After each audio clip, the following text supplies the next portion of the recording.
Johnny Dollar. Johnny, this is Don Boomhauer down here in Sarasota, Florida. Don, how are you? Oh, great. Yeah? Now, what's the matter? Well, the last time I called you, I mentioned that pal of yours, Earl Foreman. Yeah? Told you he was out in California and that he'd left me holding down the local office of Tri-State Life and Casualty for him. Oh, yeah, I So remember. what's he gone and done? Moved on out there to sunny, smoggy Southern California, bag and back. Yeah, I heard from him a Which is few to say, I'm still running the Tri-State office here in Sarasota. That's bad? Be fine if it didn't take so much of my time away from my real estate business. But what I called you about, Johnny... Yeah, trouble, Don? Yes, well, no, not exactly. Well, which is it? I mean, not exactly the kind you might expect. Looks like one of our clients, an old man by the name of William Trasker, is dying. Old Bill Trasker, the fishing guy? That's the one. Yeah. Earl and I went fishing with him several times out in the Gulf. Oh, so that's how he knows about you. Well, what's he dying of, Don? I can't imagine anybody having it in for old Bill and trying to knock him off. No, it's some rare type of kidney ailment, the doctor says. Oh. Nothing suspicious about it, nothing whatsoever. Oh, well, then The amount of insurance he carries is so small as to be almost negligible. How much, Don? $2,500. Huh? I know, Johnny. It would hardly seem to justify the cost of your coming down. And if there's nothing suspicious about the circumstances... Nothing at all. It'll be death from natural causes. Well, Don, I'm afraid I don't see any During reason... his periods of consciousness, he's in a coma most of the time, he keeps asking for you. Oh? What? Well, I don't know. Not for sure, that is. But what he keeps saying, or trying to say, and it's hard to understand him, well, Johnny, it sounds like he's trying to give us the clue to a murder. Murder? That's right. Don, I'm on my way.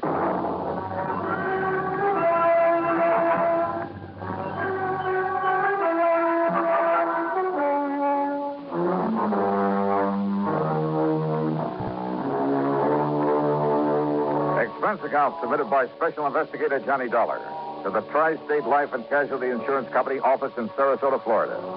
Following is an account of expenses incurred during my investigation of the Recompense matter.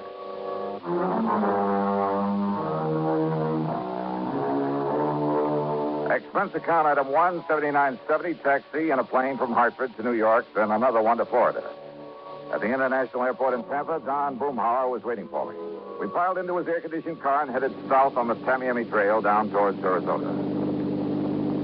That's right, Johnny. Old Bill Trasker. Dying of some kidney disease, huh? And according to Dr. Crutcher, nothing short of a miracle would save him.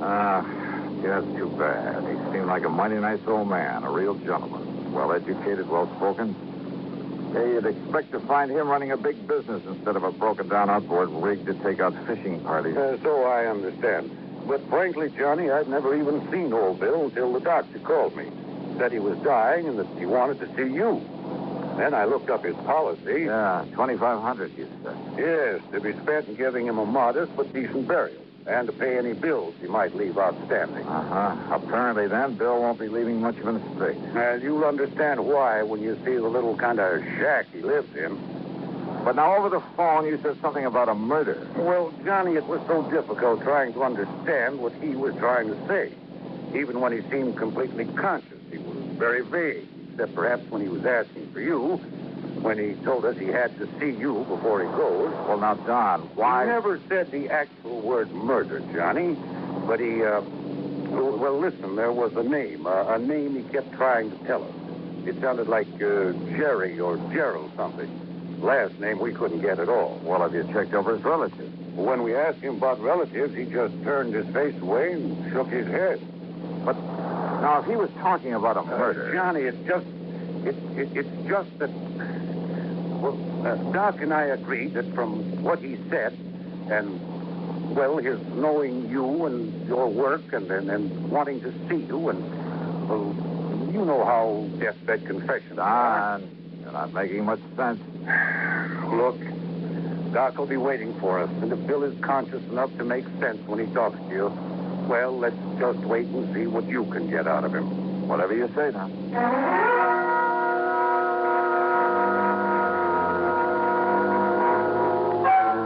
Old Bill's home home was a shack, all right, on a small, scrubby piece of land near the end of one of the bayous leading out from Sarasota Bay. As we stopped in front of the the long path through the palmettos that led up to it, Doc Crutcher came out to meet us. Johnny, I'm glad to see you. Yeah, how are you, Doc? Don? I just given him a final injection in a course of 7 that... Well, come on in. He's failing, Doc? As a last resort, I've used a new, very radical sort of treatment. One of the so-called but not fully tried miracle drugs. And? I'm just afraid he came to me too late. But, Doc, there is a chance. Oh, there's always a chance, Johnny. But in this case, a very slim one. Doctor... Here we are, Bill. You just relax.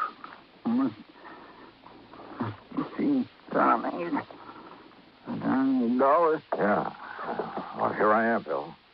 See? Right here in the flesh. Johnny. That's right. Hey, look, if you expect to take me out fishing, you got to get well, old man. No. Oh, Johnny, it's too late now. Oh, come on now. That's no way to talk, old timer. I'm gonna die now. Yeah, who said so? Would you must tell him. Tell who, Bill? Tell police. Tell what to the police? No. What? No. Murder. There was a murder? Or you mean there was no murder? No, tell police that I did. I did it. Easy, old man. Gerald. Gerald? Yes, I'm Gerald. Gerald who, Bill? Gerald. Yeah? Thornley. Gerald Thornley. Yes. He was murdered? Gerald Thornley. Yeah. So, please, I did it. I did it, Johnny. You tell her. Doctor. Yeah. Yes, I'll see if he's...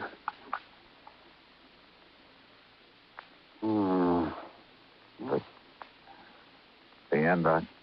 Well, no.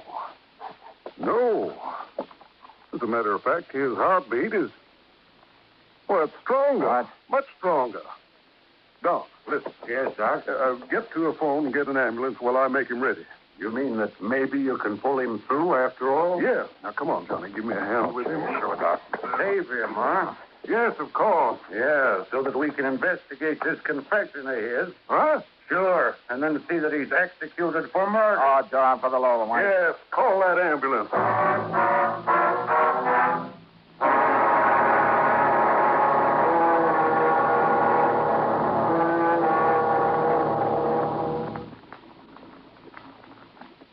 Great scientific achievements usually are made through the combined efforts of many men.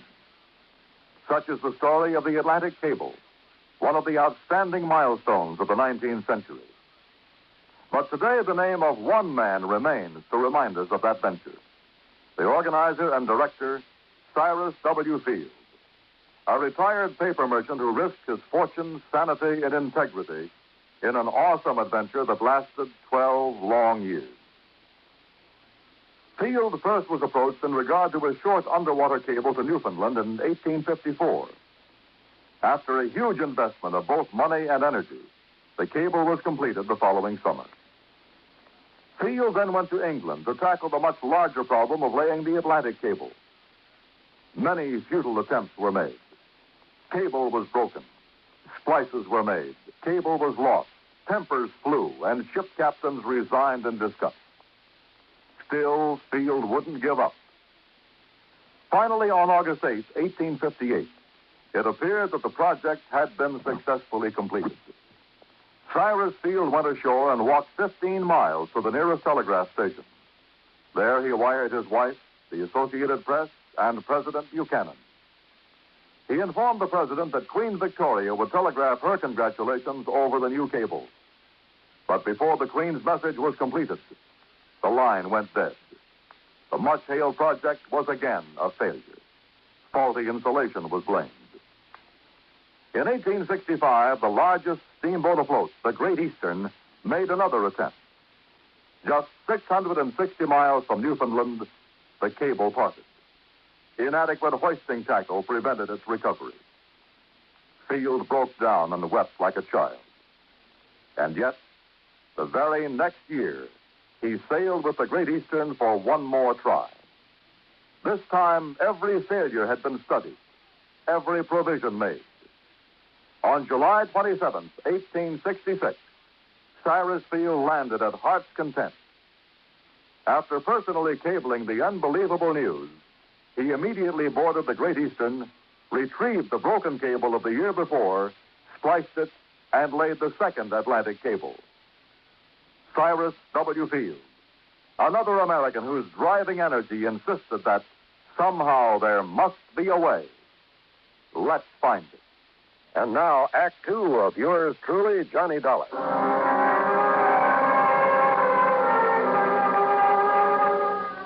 We carefully laid Old Bill in the back seat of Don Boomhauer's car and drove him to the hospital ourselves. And then we could only wait to see if the drug that Dr. Crutcher had given him would really do its work. And yet, if it did, if by some modern miracle the old man should recover. Well, Don had said it there at the shack, and he said it again that evening as we sat in the comfortable den of his home, trying to console ourselves with a couple of scotch and sodas. No, it's wrong, Johnny. There's something very wrong about it. I mean, pulling him away from death's door only so that he can be electrocuted for that murder he confessed to. But did he really, Don? What else could he have meant? So you've got to investigate, Johnny. Even Doc Crutcher has to report that confession to the police. Maybe. And so do I. We've no way out of it. None of us. Earl Thornton. Yes, the name of his victim, the man he murdered. Did he? Is that what he tried to tell us? Well, what else could he have possibly meant? And don't forget, he thinks that he's dying. Oh, I know. A deathbed confession, Johnny. Happens all the time. Oh, but look, is he the kind of man who could have killed somebody? He certainly didn't strike me that way. But how do you know? It may have happened years ago. And it may never have happened at all. And I hope that somehow you're right. But can you prove it? Well, Johnny? Pour me another drink, will you? Sure, all you want. But you haven't answered my question. I'm going to try, Don. I'm going to try.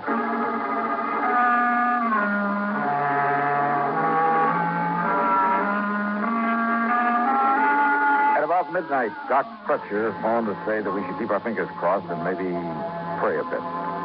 It now looked as though Bill Trasker might have a 50-50 chance to live. Then, unexpectedly, a call from Lieutenant Barney Phillips of the police department. Yes, Mr. Dollar. Doc Crutcher told me all about it. I will appreciate any help you may want to give us on this.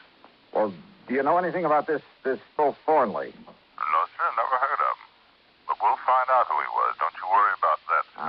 Lieutenant, how well do you know old Bill? Well, that's the thing that puzzles me, Dollar. Old Bill is one of the nicest, one of the most kindliest old men I've ever known. Oh? Ever since he came here to Sarasota, that's about 7 years ago, seems he just went out of his way all the time trying to be nice and helpful to folks. Uh-huh. Didn't have much to give to anybody, money I mean, but whatever he had or he could do for somebody, he never would hesitate a minute. I see. But that doesn't keep us from having to do our duty, get the goods on him, see that justice is done. The law is the law, and it's our duty to uphold it. Old Bill came here 7 years ago? That's right. From where? Well, now, if we knew that, we'd know where to look for information on this man Thornley that he killed. Yes, he did. What's that? I'll talk to you later, Lieutenant. Oh, fine, Mr. Dolan. If you have any connections anywhere that can help us find out who Gerald Thornley was and why old Bill killed him, Or if I can find out that he didn't kill any such man or anybody else, now, Mr. Dolan. I'll be in touch. Why are you so sure he didn't murder someone, Johnny? Did I say that, Don? You didn't need to.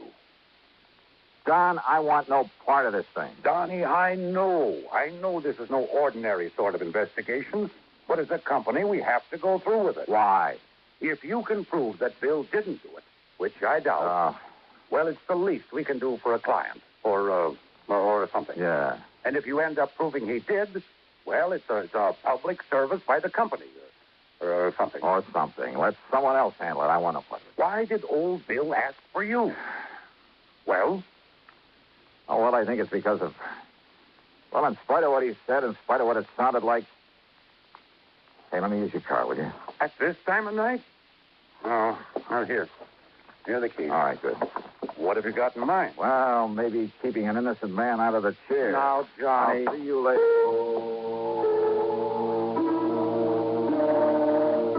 Obviously, the key to this whole matter lay in finding out about Bill's supposed victim, Gerald Thornley. Who he was, where he was, or where he had been. And then if Bill had ever been there. So I drove over to the shack again and went through Bill's clothes, hoping that some of them might be old enough to show where he'd been before he moved to Sarasota.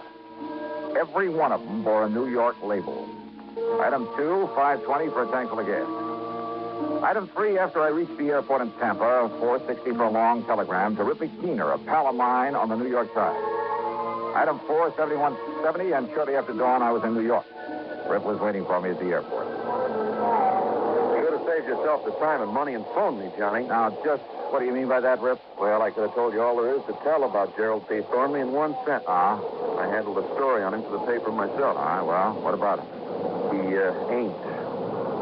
He what? 7 years ago, that crooked promoter disappeared. Promoter? And when the police finally caught up with when and where and how he disappeared, it left them with only one possible conclusion. Thornley was murdered. Nevertheless, No, Johnny. Stop trying to act like a Pollyanna and get on back to Sarasota and nail that old guy for murder.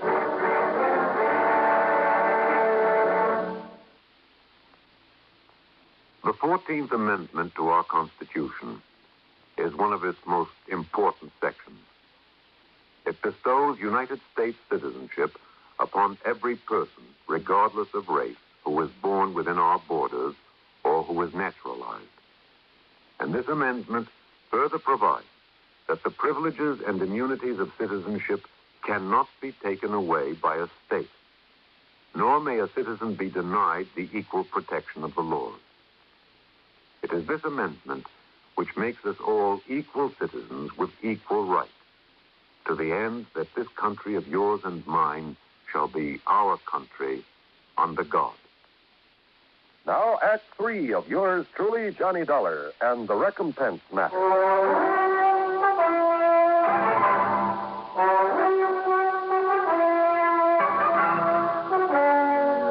over breakfast there at Idlewild Airport, Rip Keener told me more about Gerald P. Thornley. Not that Thornley didn't deserve to have somebody knock him off. Now, just what does that mean, Rip? When he got through with all his phony real estate promotions, he left more innocent people broke and hungry than you can shake it. Well, Johnny, that man made millions on his crooked real estate deals. And who suffered? Wealthy people who could afford to lose a few thousand here and there? Oh, no. No, sir. I was poor people who fell for his pitch and then suffered for it. But the law, the authorities, they never got on to him. Man, he was too smart. Every deal he made was perfectly legal at the time. I'll tell you this, Johnny. A lot of the real estate laws got rewritten as a result of him. I mean, in spite of the way it finally turned out, the switcheroonie. What? Sure. That gave me material for that feature I hoped was going to win me a Pulitzer Prize. Just, what are you talking about, Rip? Back there in 53, after the coroner's jury said it was murder, they went through his papers and bank accounts. They found he left enough dough and instructions for it to pay back every cent he'd taken from the poor suckers. You are kidding. A bit, Johnny. I told you it was a twist. And, Johnny, that's what makes his killer all the more wrong. So get on back there to Sarasota and nail him down. Yeah, Rip, I guess it's all I can... Oh, wait a minute. Huh? Handle this right, and maybe your next feature will get you a Pulitzer Prize. Huh?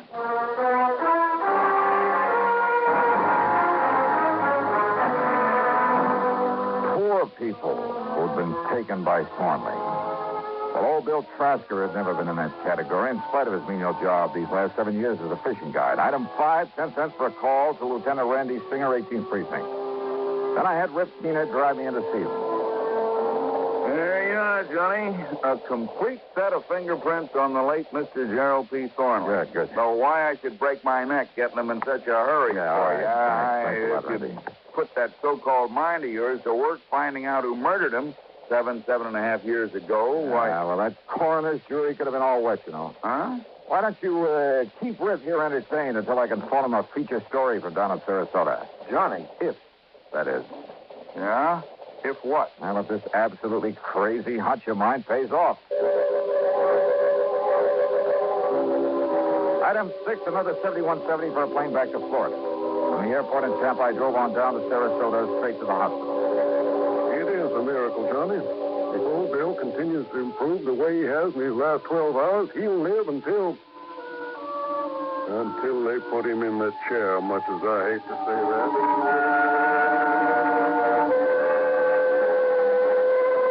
Old Bill was much better. It almost was a miracle. He let me take a set of his fingerprints, and then he broke down and told me his story. Then at police headquarters, when one of the lab men compared the prints with a set I brought down from New York, Lieutenant Barney Phillips nearly flipped. But oh, no. Look, Al, I can't believe this. According to these prints, old Bill is Gerald P. Thornley. That's right. But I don't understand. But why, Al, huh? Well, his dirty real estate promotions were perfectly legal at the time. But he was ruining more innocent people, causing more heartbreak and suffering. But he hadn't thought about that in his lust for money. All he cared about was getting more and more of it, regardless of whom he was hurting. Until one day, this kidney thing hit him, and it scared him. And suddenly he realized that one day he'd die as one of the most hated men in the world. But simply giving back the money would never erase the stigma that he'd have to live with. So he arranged his own disappearance, and he made it look like murder, so he could quietly get away and start leading the kind of life he should have been leading and could start doing some good for people. Exactly the way he's been doing here in Sarasota, Lieutenant. There's a sort of recompense for the rotten things he'd done before. Yeah, that's right. And without having folks point him out as the crook he'd been. That's right. And don't forget, the people he'd hurt up north were all paid off. But, Dollar, when he thought he was dying, he told you murder. He said no murder. Doc and Don misunderstood. He said to tell the police that he did it. That's all. And now we know what he did. Dollar, I hate to say this, but he's still in trouble. Old Bill Trasker? Gerald P. Thornley. Not anymore, Lieutenant. What's it? Thornley is dead. Legally dead. Well, I know it's only... Well, I guess you're right, Mr. Johnny. Well, you say you're right. Yeah.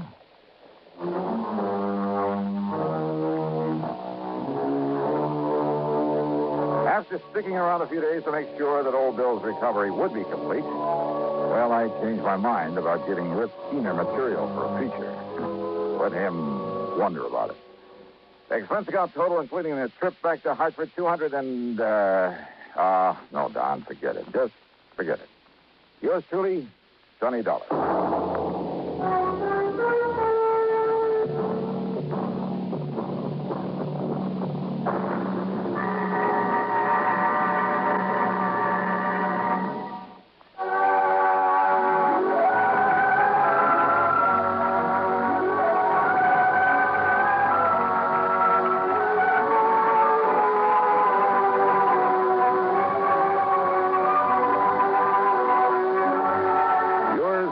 Johnny Dollar, starring Bob Bailey, originates in Hollywood and is written, produced, and directed by Jack Johnstone.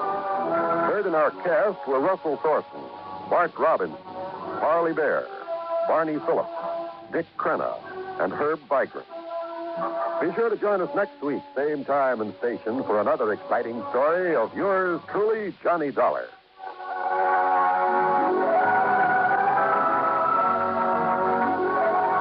John Wall speaking.